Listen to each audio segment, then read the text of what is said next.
கரூர் மாவட்ட அனைத்து விவசாயிகள் சங்கத்தினுடைய கூட்டமைப்பு சார்பாக இன்றைய தினம் கரூர் மாவட்ட ஆட்சியர் அலுவலகத்தில் நடக்கக்கூடிய விவசாயிகள் குறைதீர்க்கும் கூட்டத்திற்கு மாவட்ட ஆட்சித்தலைவர் அவர்கள் பங்கேற்கவில்லை. ஏனென்றால் கடந்த 2 முறையும் மாவட்ட ஆட்சித்தலைவர் பங்கேற்பு இல்லாதனால் விவசாயிகள் கொடுக்கும் மனுக்கள் மீது உரிய தீர்வு என்பது கிடைக்காமல் இருக்கின்றது. ஆகவே விவசாயிகளுடைய அனைத்து கோரிக்கைகளையும் நிறைவேற்றுவதற்கு மாவட்ட நிர்வாகம், மாவட்ட ஆட்சியர் அவர்கள் இந்த குறைதீர்க்கும் கூட்டத்தில் இருந்திருக்க வேண்டும். இல்லை என்றால் மாவட்ட ஆட்சியருக்கு உடனடி வேலை இருக்கும் என்றால் இந்த கூட்ட தேதியை ஒத்தி வைத்திருக்க வேண்டும். சமீபத்தில் கூட திருப்பூர் மாவட்டத்தில் நாளைக்கு ஒத்தி வச்சிருக்காங்க.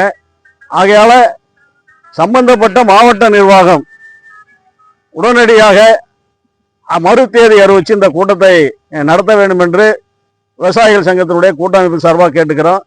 இன்றைய தினம் இந்த வெளிநடப்பிலே தமிழ்நாடு விவசாயிகள் சங்கம், தமிழக விவசாயிகள் பாதுகாப்பு சங்கம், மற்ற விவசாய சங்கங்களுடைய கூட்டமைப்பு இதில் வெளிநடப்பு செய்திருக்கின்றது. கிட்டத்தட்ட ஒரு 60 பேருக்கு மேற்பட்ட விவசாயிகள் வெளிநடப்பு செய்திருக்கின்றார்கள். ஏனென்றால் இந்த செயல் என்பது அரசிற்கு ஒரு அவப்பெயரை ஏற்படுத்துவதற்கு மாவட்ட நிர்வாகம் தொடர்ந்து செய்து கொண்டிருக்கின்றது. தமிழ்நாடு அரசாங்கம் பல நல்ல திட்டங்களையும் அவர்கள் விவசாயிக்கு அறிவித்துக் கொண்டிருக்கின்றார்கள். ஆனால் இங்க இருக்கக்கூடிய அரசு நிர்வாகம் மாவட்ட விவசாயிகள் கொடுக்கக்கூடிய மனுக்கள் மீது உரிய தீர்வை ஏற்படுத்துவதில்லை. ஆகவேதான் இந்த கூட்டத்தை தமிழ் விவசாயிகளுடைய கூட்டமைப்பு இன்றைக்கு புறக்கணித்திருக்கின்றது.